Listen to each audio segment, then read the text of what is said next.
It's the Breakfast Jam with Myra Maloba, special edition. Having a few technical difficulties in studio today, so we're just going to go ahead and give you at least the interview this morning because it is an important conversation. And it's just a way to, of course, amplify it this month. But not only this month, but literally every day of the year, because it's something that people go through every single day. I'm Myra Maloba, and we do the Breakfast Jam every Monday to Friday. Of course, we're coming from Tuesday with the boys, with In Case You Missed It, talking politics every Monday. So be sure to tune into that.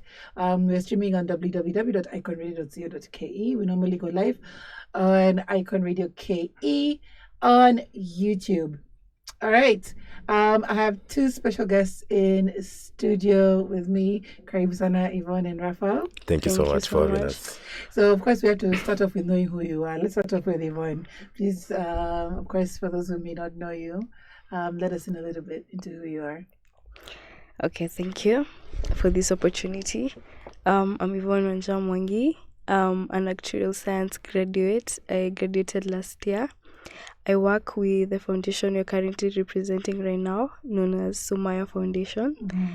I am the internal auditor and the writer.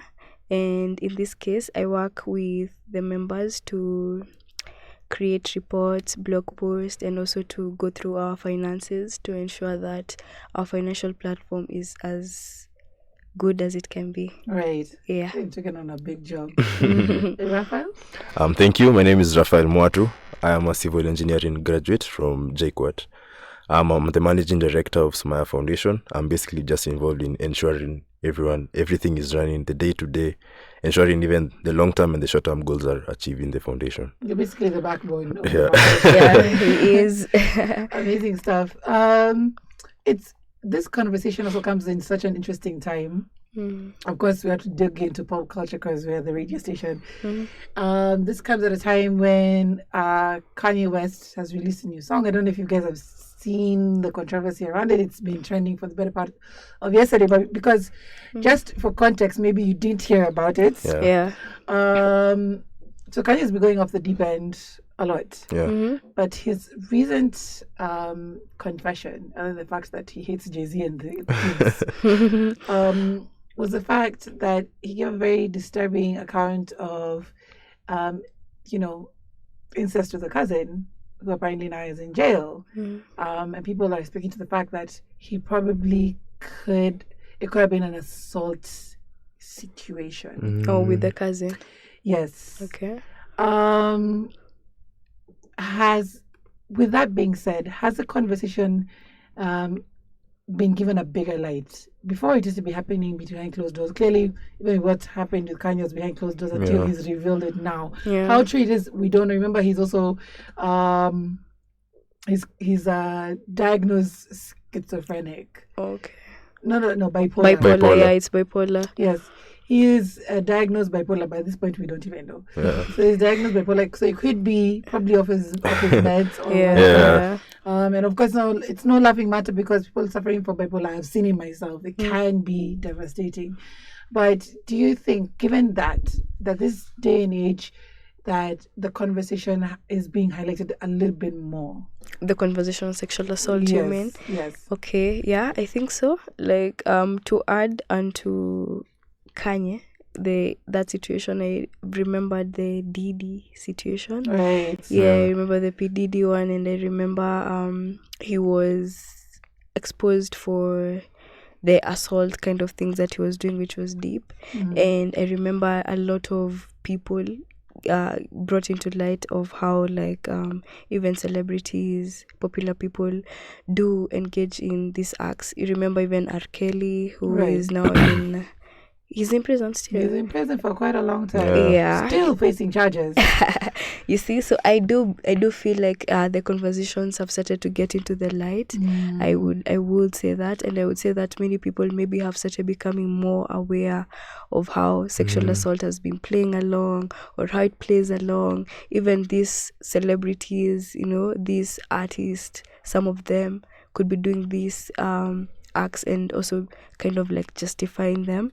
But like, yeah, I do see like it's better. Like right now, it's coming to the light for sure. And guys are also evolving. I feel like the more time goes, the people are getting smarter. People are being more educated. Yeah. Like there was a big stigma and taboo behind sexual assault. People didn't want to talk about it at all. Even sex, just sex, not even assault. Yeah. It was even like the older generation, they never talked about it like to your children, to your what. But now it's a people bit have more, discovered that it's something that's really affecting people. Actually, it was being talked about. It's only that it was veiled in a lot of doom and death. Yeah. Like growing up, I was never allowed to even just say the word AIDS in my house. Ever. Yeah. And as we grew older, the warning for us was, do not bring for me children in my house. Okay. Yeah. And then when we went to school, we were shown the disgusting STD videos that were extremely graphic. We just didn't have in-depth conversation. Yeah. And it's interesting. Again, I think again it's an interesting time. Like now over the weekend, I don't know, maybe it's because of this conversation that we're having. Sometimes the algorithm picks up. And right before we were having this conversation, I stumbled on this page called Untold Stories. Okay. And this is both men and women telling their tales of experiences with sexual assault that they've gone through as they were younger. You guys are in the Sumayyah Foundation are in the education. From the time probably you were in school to now, how do you think it has evolved? The conversation has evolved from the time we were in school. Okay. I think. Or you can continue. Or you go. I think even as I'm not really old, so back in school it wasn't that long ago, but I feel like in our boys' school in high school we weren't. There's a lot of misconceptions we had basically. Like there's beliefs we had amongst guys, and there are things we've just inherited from the older boys that were ahead of us. So you've grown up knowing a lot of myths and misconceptions. Like for example, you know, let's say I've seen a beautiful girl, named Chipo. I go buy her drinks, get her extremely drunk, and it was have fun with her. It was a thing, very popular like thing at the time. Like even them, they think it's actually normal to do that. And for me, I think when I was in school, especially in high school, the conversations surrounding sex and the like were mostly on the negative kind of a note, like the way you said. You've been exposed to STDs, you've been told sex leads to things. I feel like there were not many circumstances in which you were being taught the substance of sex, maybe the consequences of it.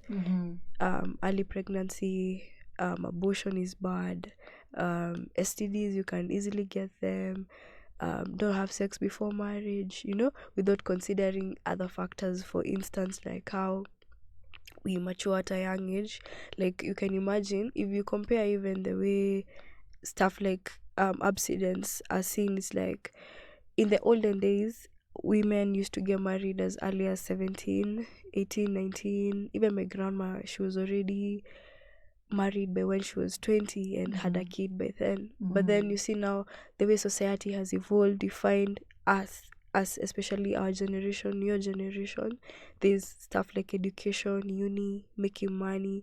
So you become sexually mature at a young age. By 18, 19, your body is already aware of sensations that come due to wanting sex or the being sexual, like not in a bad way really, but it happens.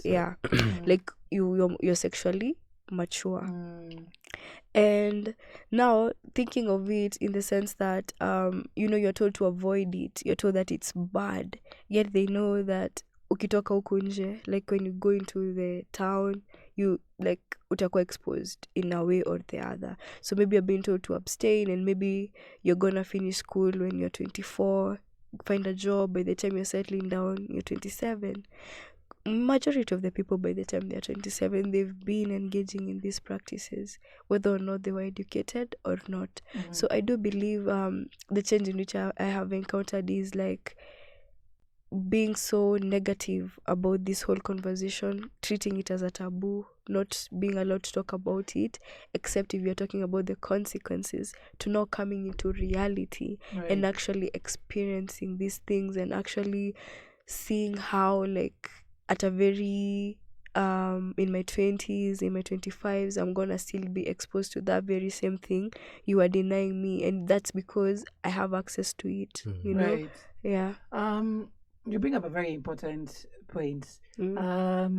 Raphael, what exactly does the Sumayyah Foundation do, and how in your messaging do you differentiate between the positive sides of sex, as you have mentioned, against the negative, and how to control or handle situations? So basically, Sumayyah Foundation, we deal with creating awareness against sexual assault. So in terms of differentiating that, the key concept is consent. And consent is basically saying yes or no. And we usually like to emphasize that there are people who can consent and there are those who cannot consent. For example, our main focus has been teenagers because there's a huge gap in that area. So you'll find teenagers under 18, they can't really consent. So you have to let them know, because most of the times if going to school, they ask a lot of questions regarding, should I be doing this? Should I be doing that? Because they really want to grow up fast. So you have to emphasize that consent so that they know that at this age they cannot consent. And also guys who are intoxicated, people who are sick, the elderly, mentally capable of consenting, there are those situations. And the thing with consent also, like it being both positive and negative, is that in the sense that the negative aspects of sex, majorly when it comes to sexual assault, it's because it's without consent. You're doing this thing which is sexual, which sex is not a bad thing in itself, but you're doing it to a person who doesn't want to do it, you know, or to a person who has no capacity to agree or not to agree to do it. And like going back to that, like kayo yakwa intoxicated, you know, like you can find like kuna yo mentality, like if we go out to somewhere and you buy me food or you buy me a drink, then automatically it means that I should give in to your sexual advances. Yeah. And that's a culture that has been taught since, not even taught, been embraced.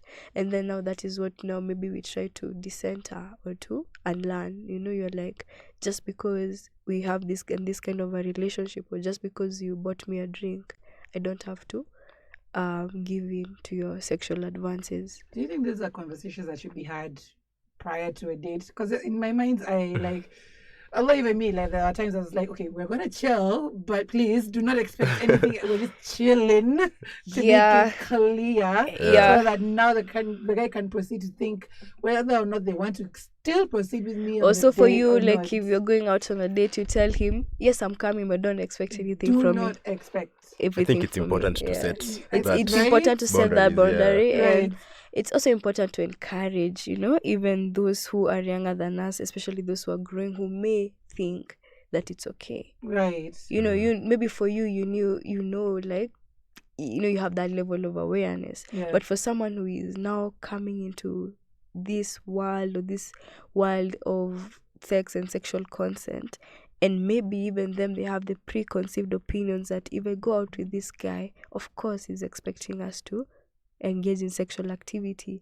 And because nobody has educated me that I can go out and have this date with this guy and still say no, maybe even me with my preconceived opinion, I'll be like, start niende out, ndio like najua ita happen na niko sawa tu nayo, even though maybe deep down nafaa kujua niko na hiyo level of control.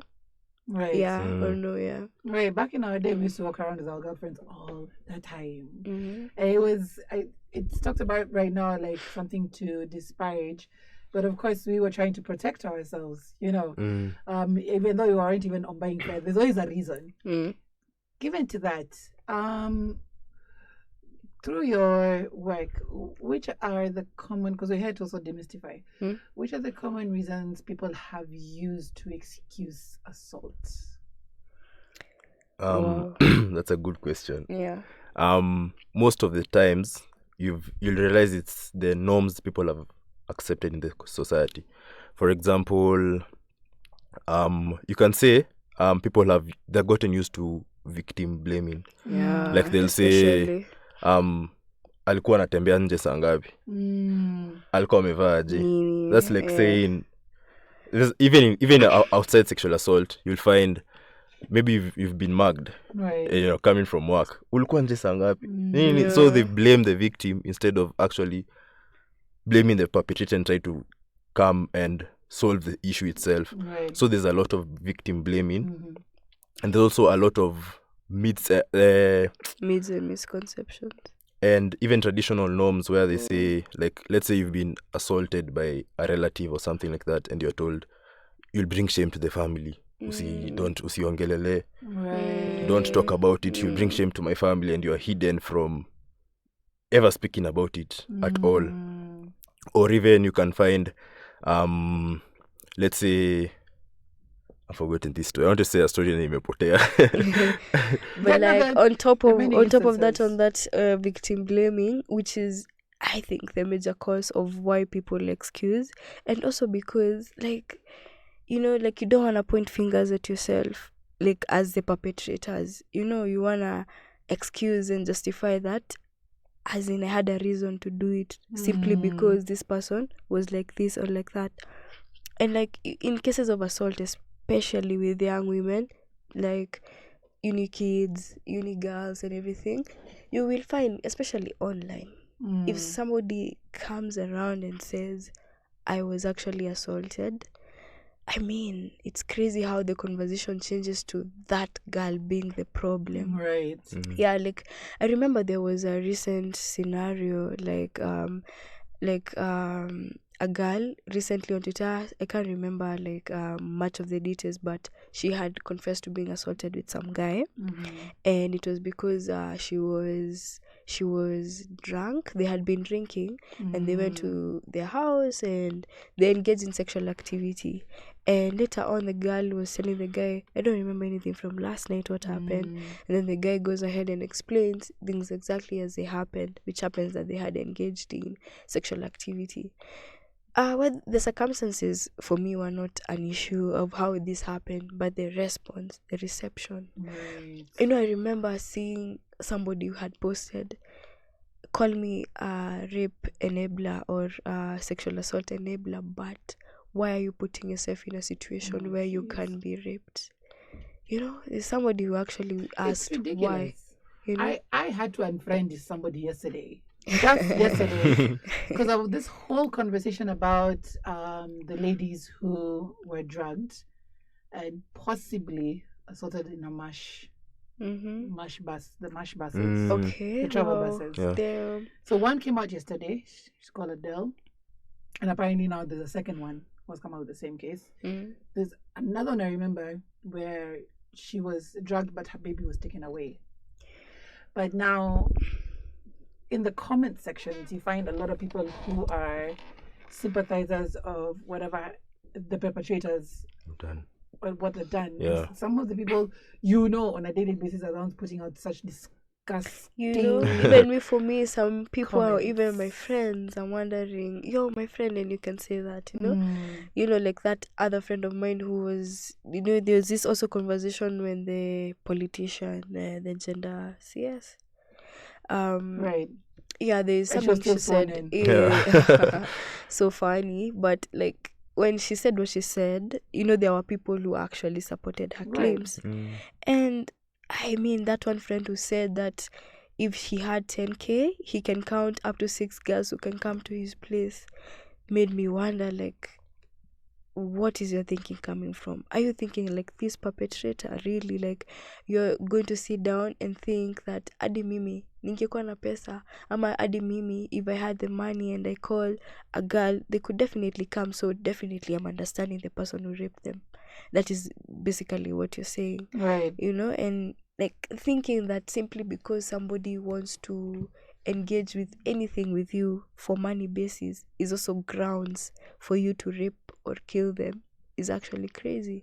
Because even with the rising femicide cases, you can see the same culture. A woman is killed and then the people are like, what was she doing? Right. You know, Rita N is one of the greatest examples.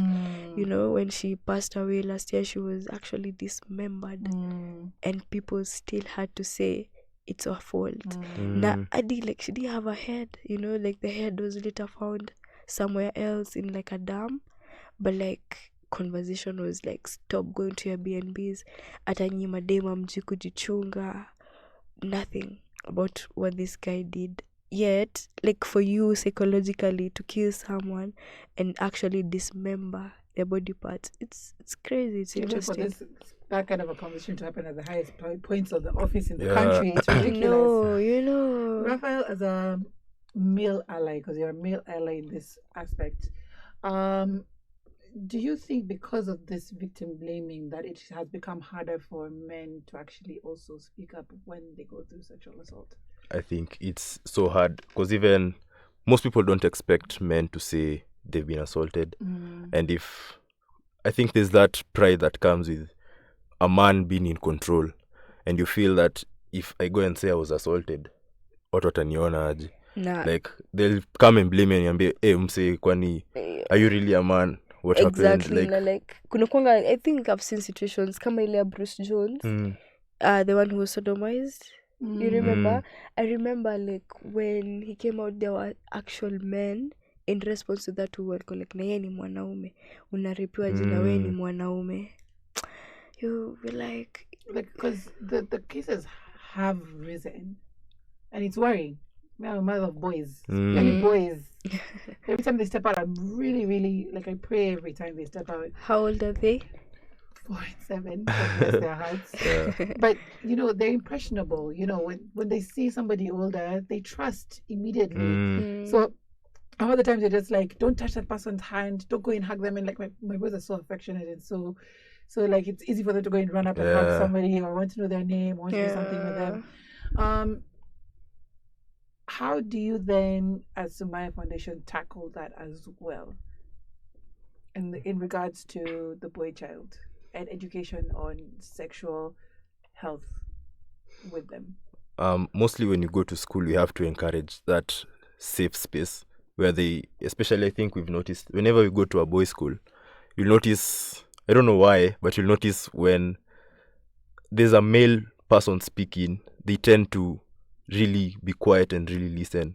And they are really attentive to whatever that guy is saying. So I think we have to get more men involved in this conversation, because that way it's easier for a man to come and tell you. Let's say your grandfather comes and tells you this, it's so easy for you to listen to him, because it's coming from a man, and it's coming from someone who's a bit older and more wise than you.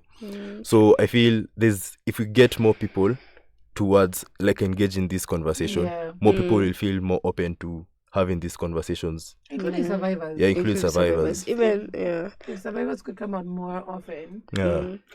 Part of our mission is to actually go directly to the vulnerable boys, and as he's mentioned, like even when you go to high schools, we do get boys who talk to us anonymously or even straight up, and they tell us about, simply because of us having these conversations with them, showing there are people who listen, showing that there are people who actually know that boys actually go through these things. You find them confessing. They're like, especially, sorry to say, teenagers and house girls, you know, you find them confessing. They're like, hey, this and this and this happened, was I assaulted?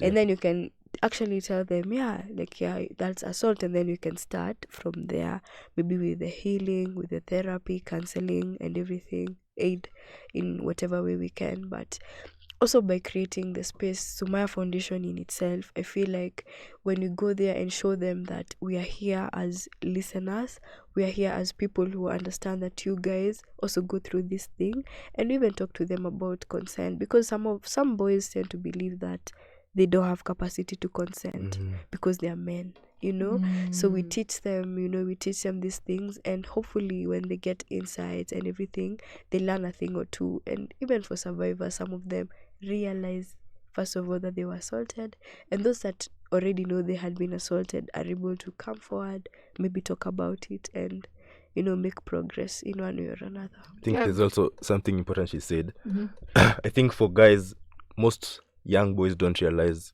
they've been assaulted until you tell them what assault is. Yeah. Because they'll realize When you have a name for it, Yeah. Some will, for example, they might say, ni mimi, like, let's say, for example, the house girls, like, alisema anantaka na mi ni mwanaume, niseme hapana aje, nitaambiwa nini watu. So he just does it, but he doesn't know, like, he's being taken advantage of. Right. Exactly. So once you bring these conversations to them, they realize, oh, kumbe, whatever happened was not right. Me, and there's nothing better than that awareness to start with, because even it could be causing trauma, and the boy doesn't know that this trauma is actually coming from this situation. Exactly. 100%.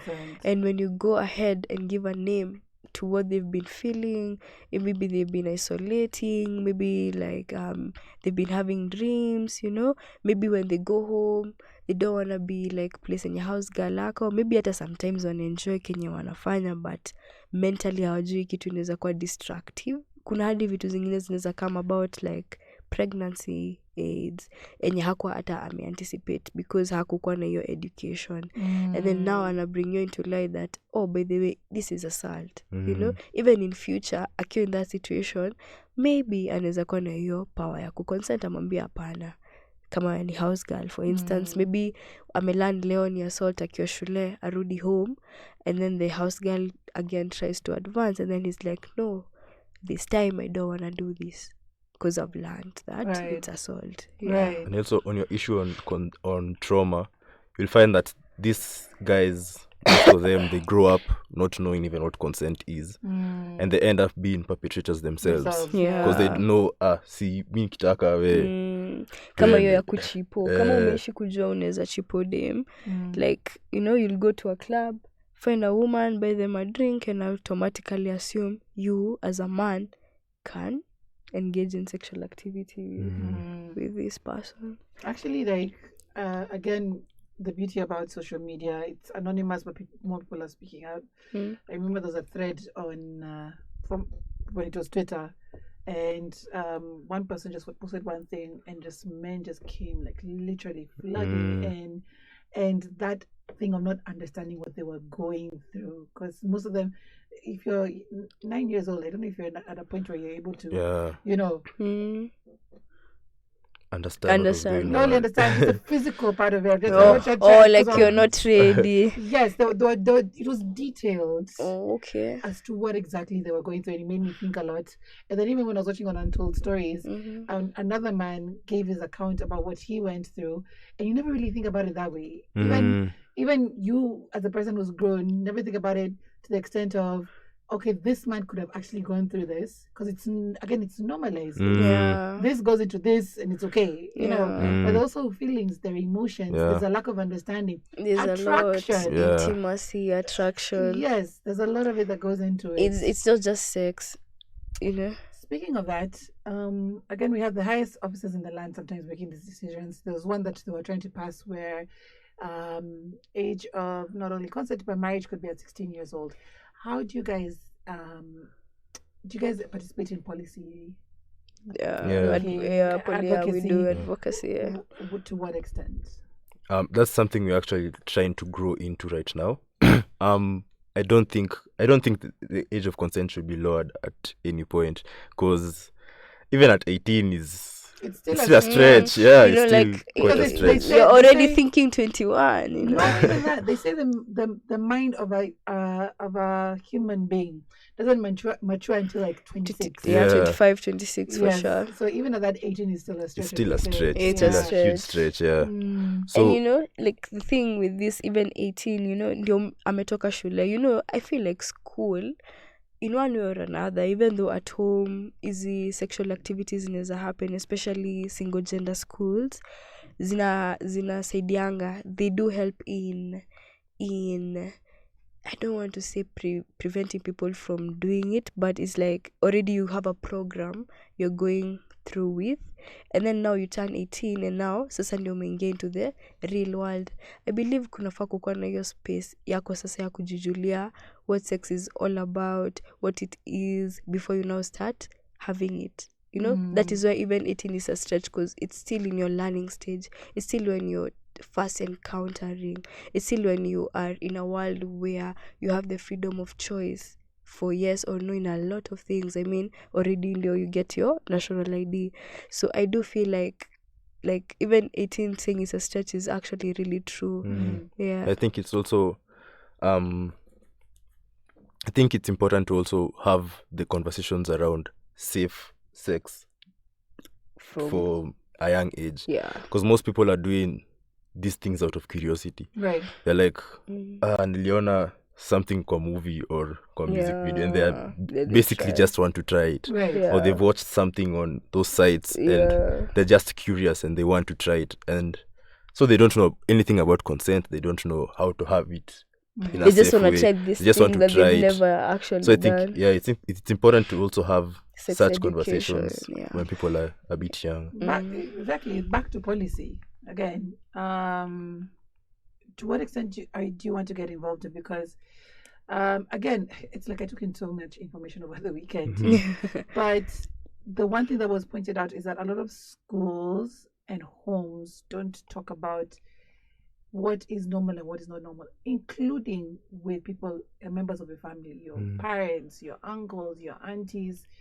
Do you think those are conversations that should be had at the highest levels, especially when it comes to solving things kinyumbani? You know, should there be policies in place to become devoid of that altogether?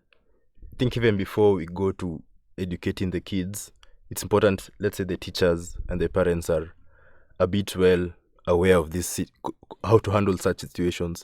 Because let's say it's a case of assault and maybe it's with a relative.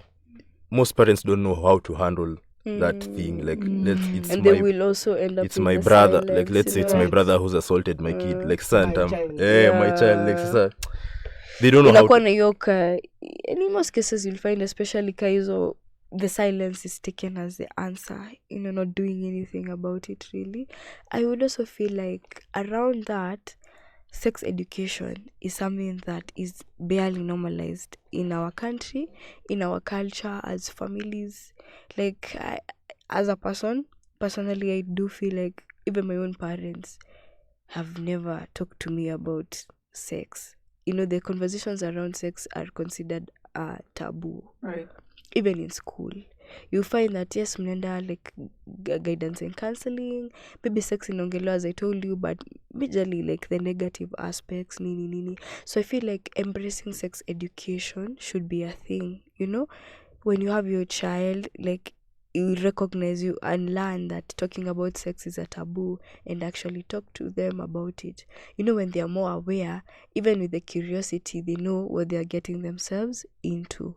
The good things, the intimacy side, relationship side, partnership side, the good, and there's also the bad. You can have this, can come up because of this can happen because of this, and then by the time they're getting into the age where they can consent, they already have enough reliable information.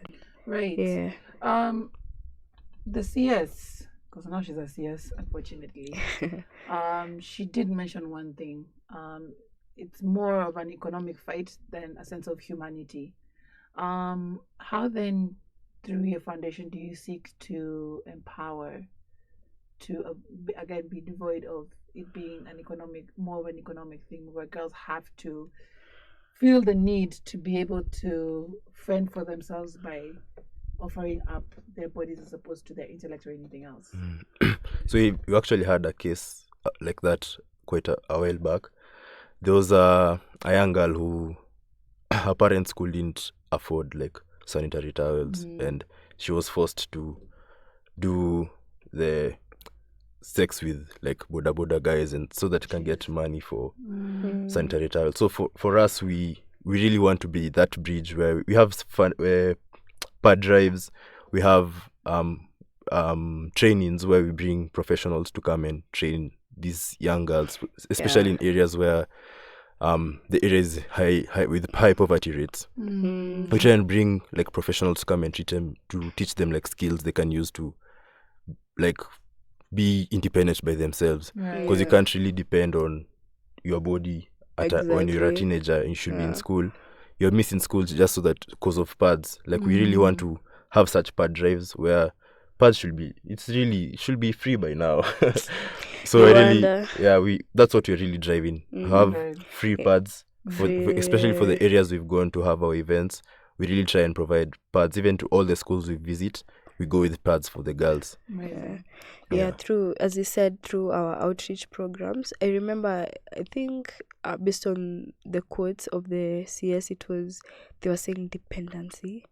And also she talked about dependency and also looking for money. Those were her, unfortunately, her words. And I feel like, just to add on to what he's saying, through our outreach programs and through creating awareness to these girls, some of the things we really emphasize on are like being independent, in the sense that even in the sense that perhaps even financially there's some instability, but then that doesn't necessarily mean sex is the only thing you can do for you to save yourself from this dependency or this lack of resources, so through these outreach programs we try to talk about this vocational training stuff that girls can do, or boys, like crocheting, making soap, small businesses. And even in future, if we do get the platform and the resources as well as a foundation, one of our goals is to actually be sponsors to some of these girls. Like maybe you want to go to school, or you want to start a small business, maybe we can be able to empower them through this. But for now, I feel like with our outreach programs plus the vocational training, plus also like body positivity kind of conversations, encouraging them and seeing themselves outside that box, that lack of resources and sex go together, and for them to see that they can do so much more. Some of them are talented, like you can find someone who's good at singing, you can encourage them. You're like, you can start working on singing, nini, like you get, like it doesn't have to be that sex is your savior, or sex, especially without consent, is your savior. Right. I think it also we also focus on the mental aspect of it, where we have to encourage them to think outside the box, basically. Right. Like, don't just go directly to, I don't have money, So let me do this instead. It's the easy way out. I think our previous girly camp, we had a woman rep for the area. Yeah. She came and told the girls at the time her backstory, like where she started from, and she was saying when she started selling chips. Anaenda buy viazi, anauza too, and she grew to where she is now as a woman rep. And when people are seeing such stories, even for the guys, when you tell them, bro, si lazima ufanye hizi vitu ndio ufike penye unataka kufika in life, like you might be disadvantaged right now, but don't take the easy way out, in quotes. Like you just have to empower them to you become, have to decenter yourself from the mentality that sex ndio solution pekee, ama juu sina kitu ingine naweza fanya, acha tu nifanye. Because some bentenza on the rise. So speaking of the camp, give us a little bit of information about the girly camp that's going down this week.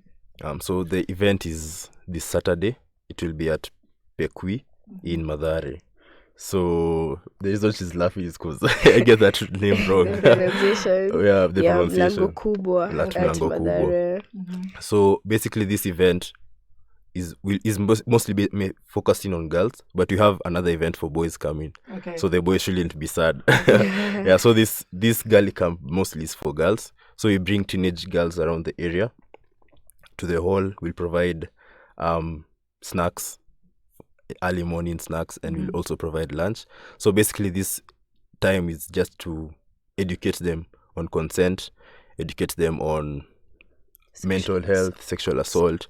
So we'll bring experts, therapists, professional therapists, where they can, if they want to go to one-on-one sessions with them, you can cover that at that time. And also to we also have legal experts who will come and tell them.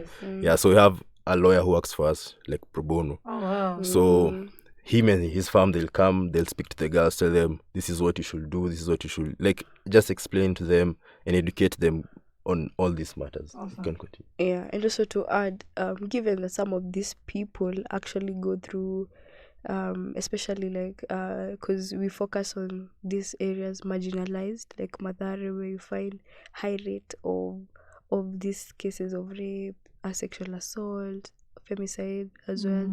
So you find like we bring in the doctors who provide us with immediate response care to sexual assault survivors. So she comes, she talks to them into the whole process, like starting from, if you're raped, what should you do?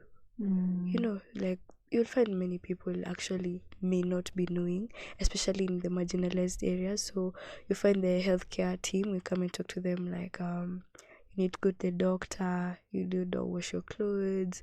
If you want to file a report, this is the process. If you don't want to, this is also the process.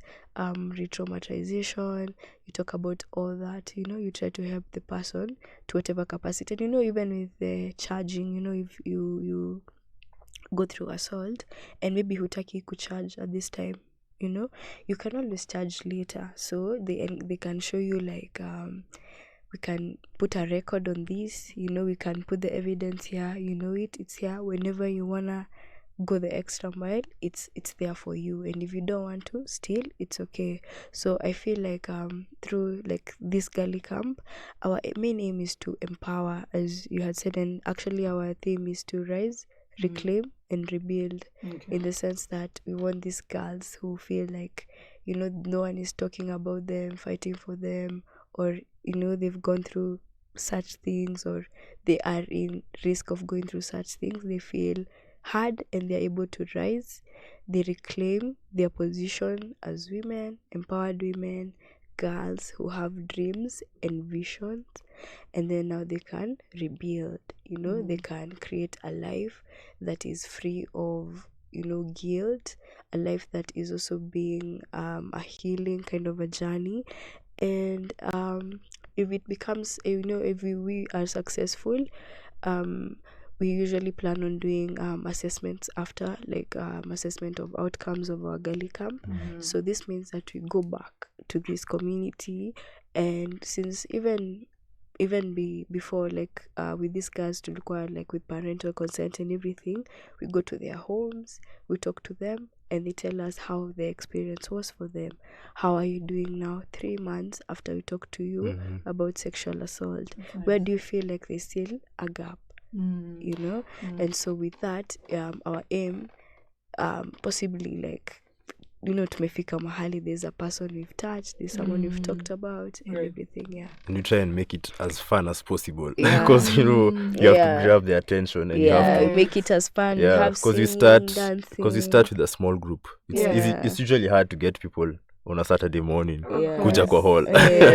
So it's usually hard, so you try and make it as fun as possible. So people, there's music, they come, we have fun together. And it's also like a safe, you know, for women to feel like women, for girls to feel like they are seen, you know, to feel like, you know, tuko sawa.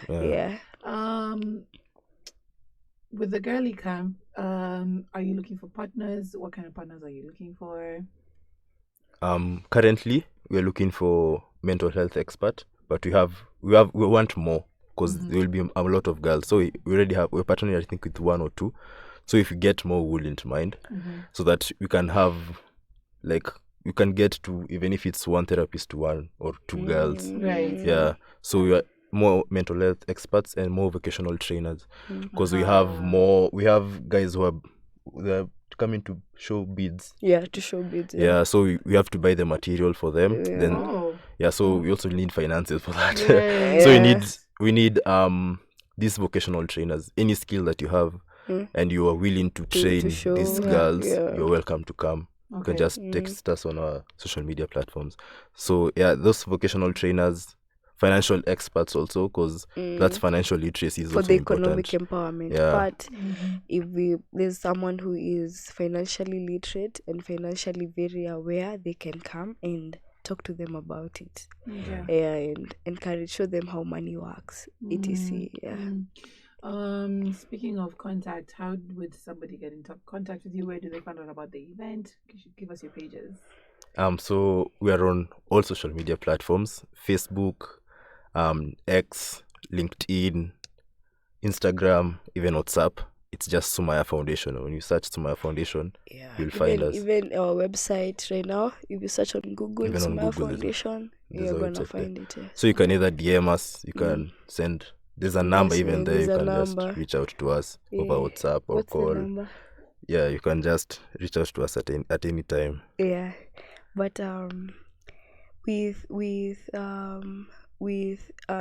working in partnership with other people in society, I do feel like it does really help in creating a much more bigger space and audience for people to actually want to learn and talk about these things. Because even if you look at a Kenyan situation, there are very few organizations or community-based organizations or people who actually accommodate sexual assault, or people who want to talk about sexual abuse or to do something about it, really. Right. Yeah, so being in an opportunity or like networking, in the sense that we are able to work with other things that are integrated together with sexual assault, like mental health, healthcare, legal aid, etc., like economic empowerment, like, you know, that the things that integrate together with sexual assault, and being able to work as bigger community will help in does help in creating much more awareness, and also creating an audience for people to see the role exactly in which we all play in helping or in mitigating the issue Right. of sexual assault. Thank you guys so much for coming into studio and having this conversation with us. I'm hoping by the time we're having this conversation again next year, the statistics would have changed for the better, because this year has been very worrying. We're only in the first quarter. Yeah. We're only just finished the first quarter. The numbers are very worrying. So I'm hoping that the statistics, but yeah, like statistics Yes. change you see, by the time you come in again, through the work that you're doing and through other allies as well. Yeah. Do you have any parting shots before we finish up? I really hope we'll see as many people as possible come in for the event. Don't forget the date, 26th of April, Pekui, Mlango Kubwa in Mathare. Anything you can come with anything. Even if you want to support financially, you want to come as an entrepreneur to speak to the girls, you're welcome to come. You can just reach out to our social media platforms, or even you can reach us to our number. Can I read the number? Yeah, sure. The number is 0716 630 141. That number is available 24/7. Call, for those text. who are in diaspora, +254. Yeah, +254. Yeah. +254 for sure. Yeah. As we know, it has actually been Sexual Assault Awareness Month. And I feel like I'm grateful because I've been in a space where we've been able to talk about this conversation freely, to create awareness, and also to talk about even our upcoming Gali Camp. I think my parting shot should be like, let us embrace more talk on sexual assault, and also let us embrace contributing more to society in helping those who are survivors, those who are in marginalized or underdeserved communities, so that we can create a better, a better space for all of us, and for the majorly, as we know, we talked about victim blaming, and also on that, my parting shot would be like, let us embrace giving grace more to victims of sexual assault, so that we can be able to exist in a space with them, and also we can stop empowering perpetrators of this act. Let's get more Thank you guys so in this much. conversation. And let's get more guys in this conversation for sure. Awesome. Thank you so much for having us. Thank you so much for coming to the studio. Thank you so much for having this conversation with us as well. Wish you all the best with the Girly Camp. Thank you so much. Thank you so much. We appreciate. All right. Yeah. Guys, that's been the Breakfast Jam. Today we've been talking about sexual assault during this awareness month.